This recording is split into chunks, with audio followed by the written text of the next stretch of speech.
बिस्मिल्लाहिर्रहमानिर्रहीम। अस्सलाम वालेकुम नाज़रीन, मैं हूं अहमद फ़वाद और आज के इस व्लॉग में मेरे साथ मौजूद होंगे senior journalist Saqib Bashir. Saqib, thank you very much, welcome to my YouTube channel.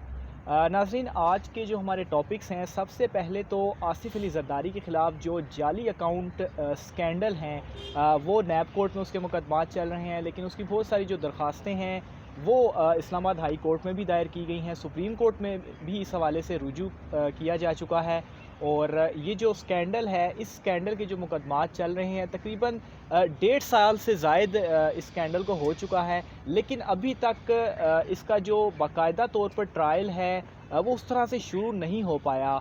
Delaying tactics जो है वो आसिफ अली ज़रदारी की तरफ से इस स्कैंडल में अपनाई जा रही हैं। आखिर दूसरी तरफ अगर नवाज़ शरीफ की बात करें तो वो भी खासे डिलेइंग टैक्टिक्स इस्तेमाल करते रहे हैं, लेकिन आसिफ अली ज़रदारी जो है वो पहले भी चूँकि मुकदमात बहुत सारे फ़ेस कर चुके हैं, तो वो खासे शातिर साबित हो रहे हैं नवाज़ शरीफ के मुकाबले में। तो साकिब, क्वेश्चन ये है कि ये जो मुकदमात हैं, ये जो ट्रायल है, ये अभी कहाँ तक पहुँच चुका है और ये इतना डिले जो है वो क्यों हो रहा है? प्रोसिक्यूशन जो टीम है नैब की, वो क्या कर रही है? शुक्रिया फ़वाद। असल में जो आसिफ अली ज़रदारी हैं वो माहिर हैं इस केसेस को भुगतने में। 90s में उन पे केसेस हुए, जो ट्रायल कोर्ट्स हैं उनके फ़ैसले आ चुके, आज भी वो हाई कोर्ट्स में पेंडिंग हैं उनकी जो अपीलें हैं नैब की किसी न किसी तरह। तो आसिफ अली ज़रदारी जो है वही ट्रिक्स जो है, वही उनके वकला जो है वो ट्रिक्स इस्तेमाल कर रहे हैं, लिंगर ऑन कर रहे हैं इस मामले को। अब नैब कोर्ट की बात करें तो वहाँ पे जो फ़र्द जुर्म है वो आयद हो चुकी है। इसमें इंटरेस्टिंग ये है कि तकरीबन 1.5 साल हो गया, जो साल बाद जो जब केस चलता रहा, ये मुख्तलिफ हीले बहाने दरख्वास्तें जो है वो इस्तिस्ना की कभी वो देते रहे। दरमियान में कोरोना आ गया, कोरोना की वजह से भी चीज़ें काफ़ी मुतासर हुई। उसके बाद जब बात आई फ़र्द जुर्म आयद होने की, तो उस वक़्त उसी दिन आसिफ अली ज़रदारी की जानिब से जो उनके ख़िलाफ़ जो रेफरेंसेस थे उनको क्वैश करने की जो दरख्वास्तें हैं वो फ़ारूक अशनाइक ने दायर कर दी और उन्होंने कहा कि इनको पहले सुने। फिर वो मामला ट्रायल कोर्ट ने सुना, उस पर उसको डिसमिस किया और फ़र्द जुर्म आयद हो गई। अब वो जो दरख्वास्तें हैं वो लेके हाई कोर्ट आ गए और कल हमें पता चला है कि कुछ एप्लीकेशन जो है सुप्रीम कोर्ट में भी डाल दी गई है। अब जो हाई कोर्ट्स की जो एप्लीकेशन है वो उसमें ये है कि वो चाह रहे हैं कि जितने भी 4 रेफरेंसेस हैं उनमें जो उनको क्वैश किया जाए और आसिफ अली ज़रदारी को बरी ज़िम्मा किया जाए। जो ज़िमनी रेफरेंस दायर हुआ है उसके ख़िलाफ़ भी है कि उसमें कोई डायरेक्ट जो है वो किसी तरह की भी जो इन्वॉल्वमेंट है आसिफ अली ज़रदारी की वो नहीं है। अदालत जो है इसको देखे और मेरिट पे इसको जो क्वैश करने का ऑर्डर जारी करे। इंटरेस्टिंग जो चीज़ है हाई कोर्ट में वो आसिफ अली ज़रदारी ने यह भी डाल दी है कि यहाँ का जो बेंच है, जस्टिस आमिर फ़ारूक और जस्टिस मोहसिन अख्तर कियानी जो है उस केस को सुन रहे हैं। आसिफ अली ज़रदारी का एक केस है 8 अरब की ट्रांजैक्शन, उस पर थोड़ा सा आगे मैं आपको बताता हूँ कि उसमें भी कुछ इंटरेस्टिंग पहलूज़ हैं कि वो जस्टिस आमिर फ़ारूक और मोहसिन कियानी जो सुन रहे हैं केस, आसिफ अली ज़रदारी कहते हैं कि हमारा केस जो है वहाँ से ट्रांसफ़र हुआ है बेंच 1 जो चीफ जस्टिस का बेंच है वहाँ मुंतकिल किया जाए, क्योंकि आसिफ अली ज़रदारी की जो एक ज़मानत हुई थी गुज़श्ता साल दिसंबर में वो जो है इसी बेंच ने सुनी थी। अब वो उसमें ये कह रहे हैं कि क्योंकि ये बेंच पहले सुन चुका है हमारा केस, तो अब दोबारा जो है इसी बेंच के सामने लगाया जाए। लेकिन इसमें जो इंटरेस्टिंग चीज़ जो मैंने निकाली है वो ये है कि उनकी जो प्ली जो है कि क्योंकि ये इस बेंच ने पहले सुना है तो हमें सुने, तो इसके कंट्राडिक्टरी तो ये आ जाता है कि जो बेंच 2 है जस्टिस आमिर फ़ारूक, जस्टिस मोहसिन अख्तर कियानी, सबसे पहले फ़ेक अकाउंट्स के केसेस में जो बुरी ज़मानत के मामला थे सारे उस बेंच ने सुने हैं। तो ये मेरा ख्याल में कंट्राडिक्टरी है और वो शायद ये चाह रहे हैं कि इस बेंच से हमें रिलीफ मिला था और शायद दोबारा मिल जाए। अब ये कोर्ट ने डिसाइड करना है कि वो रिलीफ देना है या नहीं देना, लेकिन उनके जहन में कुछ भी हो सकता है। तो ये कंट्राडिक्टरी उनका मामला है जो मतलब उसमें। अब एक और केस है आसिफ अली ज़रदारी के ख़िलाफ़ 8 अरब की ट्रांजैक्शन थी फेक अकाउंट्स केस में, वो फेक ट्रांजैक्शन थी, उसमें केस चल रहा है। उसकी अबूरी ज़मानत जो है 2019 में जो है वो अबूरी ज़मानत चली थी, वो अब 2020 अभी जो है दोबारा से फिक्स हुई है। कल इसकी समाअत है, आम समाअत है उसमें, क्योंकि नैब जो है वो बाकायदा तौर पे ये कह चुका है कि इसके वारंट जो गिरफ्तारी हम जारी कर चुके हैं आसिफ ज़रदारी के, उनको हम गिरफ्तार करना चाहते हैं, उनसे इन्वेस्टिगेशंस करनी है, उनको कुछ चीज़ जो है वो उनसे पूछताछ करनी है। इसलिए अदालत जो है उनकी जो दरख्वास्त है बुरी ज़मानत की वो मुस्तरद करे। तो मैं थोड़ा सा इसको बैकग्राउंड में बता दूँ कि गुज़श्ता माह 15 अक्टूबर को इसकी समाअत थी।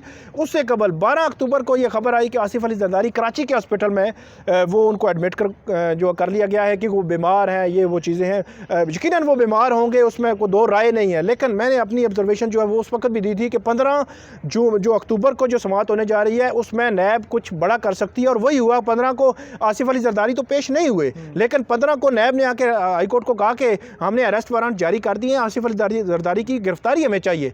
तो अब कल के लिए भी इस्तिस्ना की दरख्वास्त जो है आसिफ अली जरदारी ने डाल दी है। अमूमी तौर पर अबूरी ज़मानत में इस्तिस्ना की दरख्वास्त इंटरटेन नहीं की जाती, लेकिन एक्स्ट्रा ऑर्डिनरी सिचुएशन है, उसमें कोर्ट को भी इख्तियार है, वो कुछ भी कर सकती हैं, हम उस पर नहीं जाते। लेकिन आसिफ अली जरदारी की जो गिरफ्तारी है वो हो सकती थी अगर वो पेश हो, या अगर उनकी जो बुरी ज़मानत है वो डिसमिस हो, और नैब जो है प्रोसिक्यूशन। साकिब यहाँ पर जो अहम सवाल तो ये भी पैदा होता है ना कि आखिर देखें जो प्रोसिक्यूशन टीम है वो भी तो मुकदमात यहाँ पर नैब की तरफ से वो लड़ रहे हैं, उन्होंने केस जीतना है, फिर अदालतें हैं, उनको भी तो इन चीज़ों के हवाले से पता ही होगा कि आसिफ जरदारी कैसे डिलेइंग टैक्टिक्स जो है वो इस्तेमाल कर रही हैं। तो नैब प्रोसिक्यूशन टीम इस तरह से कोई चीज़ सामने लेकर आई, क्योंकि आप सारे मुकदमात जो हैं वो केसेस देखते हैं, कवर करते हैं, इसी तरह अदालतें हैं, तो ये क्यों अभी तक इसके ऊपर एक्शन जो है वो नहीं हो पा रहा? असल में मसला ये है कि प्रोसिक्यूशन ने अगर मेरिट पे कुछ चीज़ देखनी हो, लानी हो, सामने कोई सबूत लाना हो, उसको आर्गू करना हो, वो तो उसके इख्तियार में है। लेकिन यहाँ पे जब मेडिकल ग्राउंड पे जब कोई ऐसी जो है एडजर्नमेंट की या इस्तिस्ना की दरख्वास्त जो डालता है कोई भी जो अक्यूज़्ड है, तो फिर कोई एक्स्ट्रा ऑर्डिनरी सिचुएशन बन जाती है। कोर्ट्स भी और प्रोसिक्यूशन भी और सब वो उसको देखते हैं, उसके तनाजुर में ही फैसला करना है। अब जरदारी साहब ने जो यहाँ पे एप्लीकेशन डाली है वो मेडिकल ग्राउंड्स पे है कि मैं एडमिट हूँ, आ नहीं सकता, ट्रैवल नहीं कर सकता, तो एक एक्स्ट्रा ऑर्डिनरी सिचुएशन बन जाती है वो, इसलिए वो अब ये मामला जो है कल टेकअप होगा। सॉरी आपको इंटरप्ट कर रहा हूँ, देखिए नैब कोर्ट में ये जो मुकदमा जाली अकाउंट स्कैंडल का चल रहा है, वहाँ पर वो चूँकि लाहौर की बैंकिंग कोर्ट से यहाँ पर ट्रांसफ़र हुआ था कराची की, तो 1.5 साल तकरीबन यहाँ पर चला, साल 1.5 साल तकरीबन इतना अर्सा। उसके बाद दरख्वास्त एक आ गई, फ़ारूक शनाइक देते हैं कि ये अदालत जो है इस केस को सुन ही नहीं सकती। तो इतना मतलब 1-1.5 साल वो मुकदमा चलता रहा, फिर ये दरख्वास्त देना, तो इसमें अच्छा उसमें भी मैं आपको बताऊं कि एक इंटरेस्टिंग सूरत हाल कल शाम को ही पैदा हुई है कि कल शाम को ये पता चला है कि सुप्रीम कोर्ट ने, क्योंकि जितने भी ये रेफरेंसेस थे वो इस्लामाबाद मुंतकिल करने के ऑर्डर किए थे, उसी के तहत ही ये यहाँ पे मुंतकिल हुए। यहाँ पे उन पर सारा जो है वो उसकी पैरवी हो रही है, केसेस चल रहे हैं। तो कल जो है जरदारी आसिफ अली जरदारी की जानिब से जिनमें वो अक्यूज़्ड हैं, उनमें एक एप्लीकेशन जो है वो जो अलग अलग जो है 4 एप्लीकेशन वो डाली गई हैं सुप्रीम कोर्ट में। और सुप्रीम कोर्ट में ये सदा ली गई है कि जो उनके रेफरेंसेस हैं, केसेस हैं, उनके ख़िलाफ़ वो सारे कराची मुंतकिल किए जाएँ, क्योंकि वहाँ पे अक्यूज़्ड, वहाँ पे जो गवाह हैं वहाँ के हैं, वकला को वहाँ से आना पड़ता है, कोविड है, वहाँ से आने में मामलात है, परेशानी का सामना करना पड़ता है। तो ये सारी उन्होंने ना ग्राउंड्स लिए और ये कहा है कि वहाँ जी मुंतकिल करें। अब आसिफ अली जरदारी एक टाइम पे इस्लामाबाद की 3 अदालतों में खेल रहे हैं। नैब कोर्ट में अलग खेल रहे हैं, हाई कोर्ट में उन्होंने अलग से एप्लीकेशन डाली हुई हैं, और सुप्रीम कोर्ट में अलग से। मतलब इंटरेस्टिंग ये है कि हाई कोर्ट को ये कह रहे हैं कि क्वैश करें उन रेफरेंसेस को, सुप्रीम कोर्ट को कह रहे हैं कि उनको मुंतकिल करें। तो ये 3 अदालतों में आसिफ अली जरदारी ने अपने जो पत्ते हैं वो आहिस्ता आहिस्ता वो शो कर रहे हैं, खेल रहे हैं उनसे।